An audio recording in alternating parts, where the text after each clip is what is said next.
कभी सोचा है कि क्या हम पूरी पृथ्वी का एक हेल्थ चेकअप कर सकते हैं, वो भी स्पेस से? आज हम एक ऐसी ही कमाल की तकनीक की कहानी समझने वाले हैं। एक कहानी प्रकाश की, पौधों की और सैटेलाइट्स की, जो हमें बताती है कि हमारा ग्रह असल में कितना स्वस्थ है। जरा सोचिए, अमेज़न जैसे विशाल जंगल या पूरे देश में फैले खेतों की सेहत का अंदाजा लगाना हो तो कैसे करेंगे? जमीन पर जाकर एक एक पौधे को जांचना तो नामुमकिन है। तो फिर जवाब कहाँ है? जवाब है ऊपर, अंतरिक्ष में। और ये सब कुछ टिका है प्रकाश के एक बड़े ही दिलचस्प खेल पर।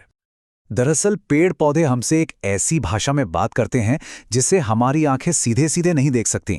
ये प्रकाश की एक तरह की सीक्रेट लैंग्वेज है और इसे समझने के लिए हमें विज्ञान की मदद लेनी पड़ती है। और इस कहानी की शुरुआत होती है एक बहुत ही जानी पहचानी प्रक्रिया से, फोटोसिंथेसिस यानी प्रकाश संश्लेषण।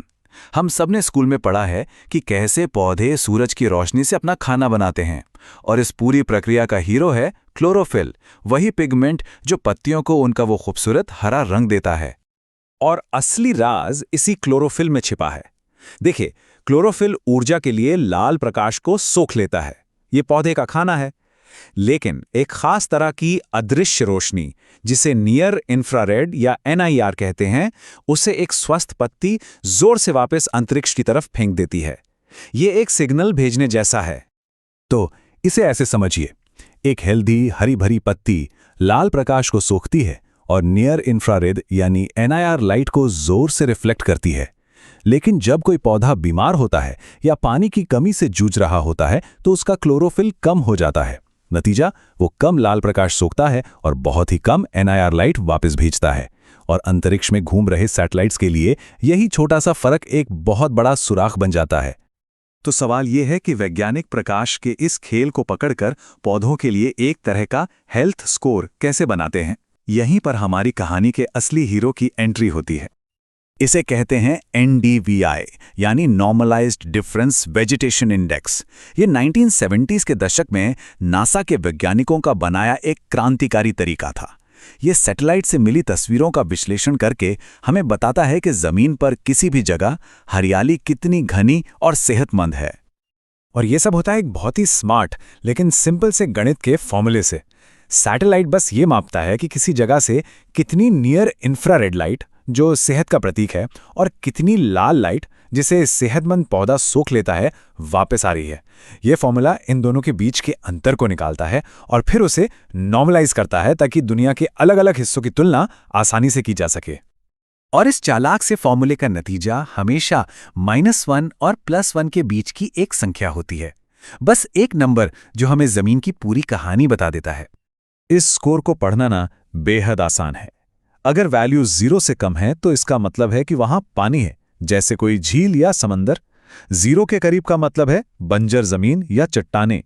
और जैसे जैसे ये स्कोर +1 की तरफ बढ़ता जाता है, ये कम घनी हरियाली से लेकर बेहद घने और लहलहाते जंगलों को दिखाता है। तो चलिए अब दुनिया के कुछ अलग अलग कोनों का दौरा करते हैं और देखते हैं कि ये स्कोर असल में कैसा दिखता है। यह हमें अपने ग्रह को एक बिल्कुल नई नज़र से देखने का मौका देता है।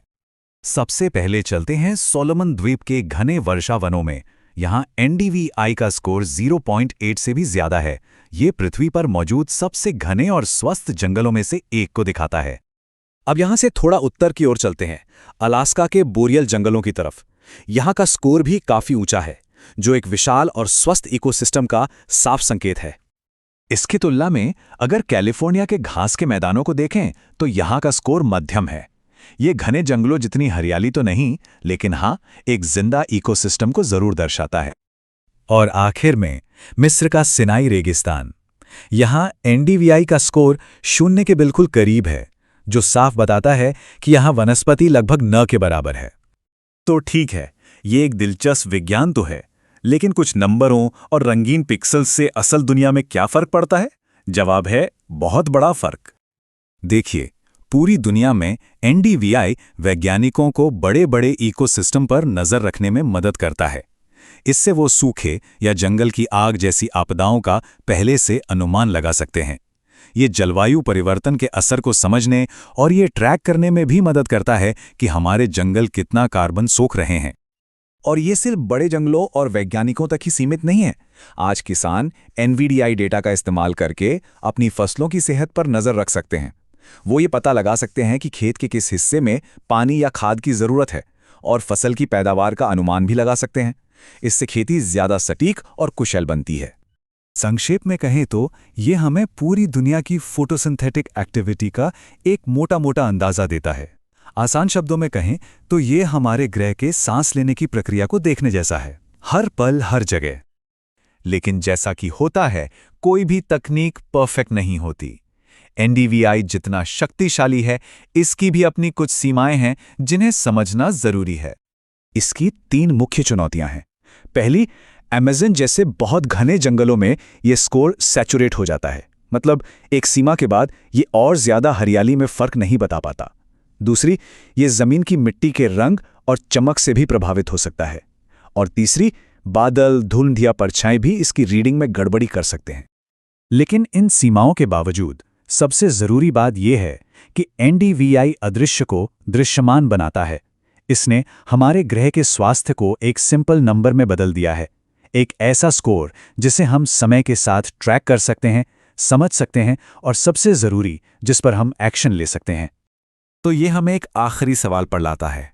ये स्कोर हमें हमारे ग्रह के स्वास्थ्य की एक बिल्कुल साफ तस्वीर दिखाता है। हम देख सकते हैं कि जंगल कहाँ कट रहे हैं, सूखा कहाँ पड़ रहा है और कहाँ हमारी धरती फल फूल रही है।